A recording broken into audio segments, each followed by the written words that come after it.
guys, welcome back to The Fishing Teacher, and appreciate you guys coming by the channel today and checking the video out.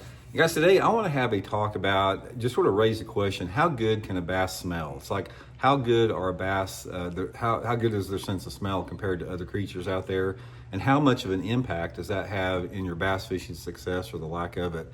I have got my own theory on this, and again, it's just a theory based upon my own experience on the water and reproducible results I get. So we're going to discuss that in today's episode here.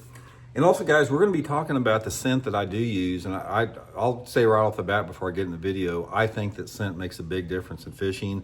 I don't want this to sound like a commercial, guys. I've been using scent forever, for 40 years. This has been my favorite stuff I've ever seen, guys. I've been using this Baitpop scent over the last 6 months or so. It's got real fish in it, amino acids. It's got different type of glitter, different type of colors. Stays on your bait for like 30 minutes. I'll have the Baitpop link in the description of this video if you guys would like to try it too. But I am a big believer in this, and I've tried about every type of scent that you can imagine. By far my favorite scent I've ever used there. Okay, how good can they smell? What's the deal here? Now, I have heard studies done that people say that bass have a better sense of smell than a dog. I'm not sure about that, because if they had a better sense of smell than a dog, I don't know if they'd ever make a mistake as far as biting a lure, especially a slow lure that did not smell, real. So from that standpoint, there may be, different elements to that. I don't understand the metric that they measured that by. I'm not saying it's true. I'm not saying it's false. This is just the studies I've heard. But I do know that bass can smell very well. Now, here's an example of what I'm talking about.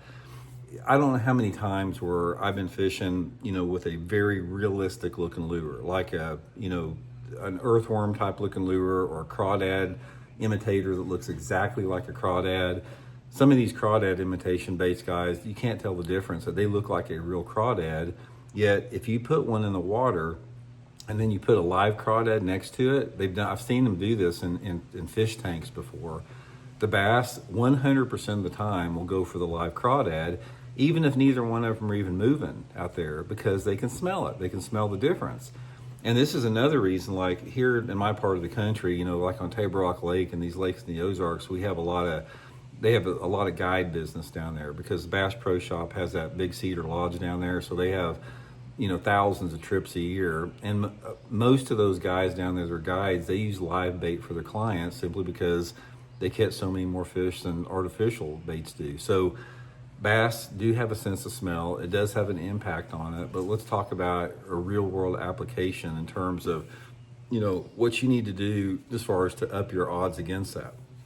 Okay, now, one of the things that I have seen about that is it's obvious that if you have a slow bait, like a jig or something like this, it's working along the bottom, a lot of times the bass will swim down to a slow bait and they look at it. They're not just going to swim down there and eat the thing. They swim down there cautiously.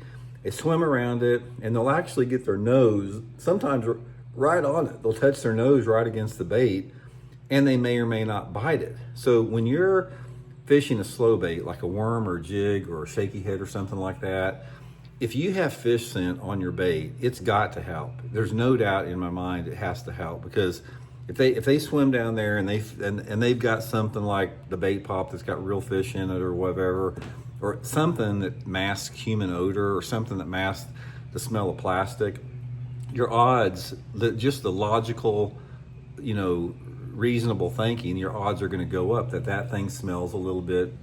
It just didn't smell like a chunk of plastic out there. So from that standpoint, anytime that you're using a slow bait, I think for sure that you're going to increase your odds of catching bass by using scent on there.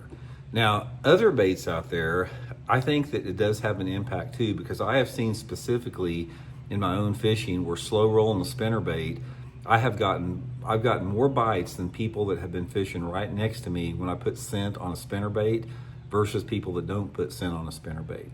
So even though you're fishing a reaction bait like a spinner bait or a crankbait or a jerk bait or whatever, I don't think it can hurt to put it on that. I put that Baitpop, guys, on jerk baits. I put them on crankbaits, rub it on there. Why not? It's not going to hurt it. It may help you catch more fish.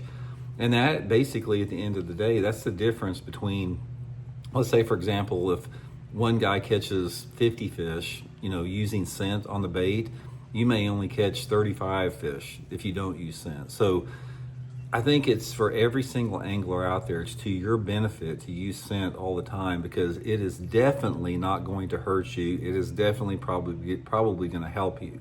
And there's very few things that you can really say that about in terms of bass fishing that help you catch more fish. And that's one of the things that, like, I talk about, like, using braid to fluorocarbon or something. People that use braid to fluorocarbon on a spinning rod, that's not going to help you get any more bites whatsoever. You are simply not going to get any more bites, by using braid to fluorocarbon over straight fluorocarbon.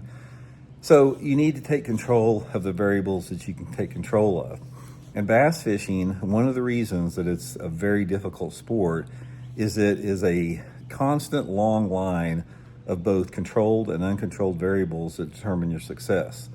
Your uncontrolled variables are going to be like your weather patterns, different type of water conditions, fishing pressure on the lake, if somebody's on your spot. Those are things you don't have any control over. The controlled variables are things like the type of equipment you use, the size and type of line, the type of hooks that you use, whether you use scent or not on a bait, how your casting accuracy is. Those are controlled variables. In order to maximize the success that you have on the water, you have got to take control of as many controlled variables that you can, and putting scent on your lures is just one of them. It's going to help you out for sure. A couple different things that I also do, guys, I've been doing with that Baitpop. Let's say, for example, that I'm going to go, if I'm going to fish a soft plastic stick bait, or if I'm going to spend the day shaky heading, I'll take a bag of my worms, a shaky head worms that I'm using, and I'll put some of that stuff in a bag, and I'll just mix it around in there and sort of let it marinate overnight. That's been pretty successful for me.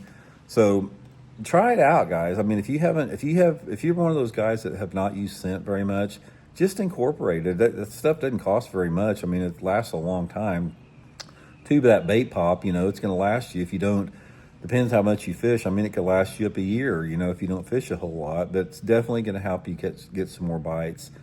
Bass, this is another reason. A lot of people don't agree with me on this, but it's another reason that bass are so smart. People do not give bass credit enough for being as smart as they are. I mean, yeah, they will get fooled, but in essence, the scent that they have, the olfactory abilities they have, are this evolutionary process that allows them to have been on this planet for millions of years. So they're smart. They can smell, they can see good, they can sense vibration, they can sense movement in the water, they can detect stuff you and I never could. And it's not going to help if you put some scent on or it's not going to hurt if you put scent on your bait. It's just probably going to help you out. So anyway, guys, try a tube of that, man. I'll put the link in the description there if you guys would like to, and we'll talk later.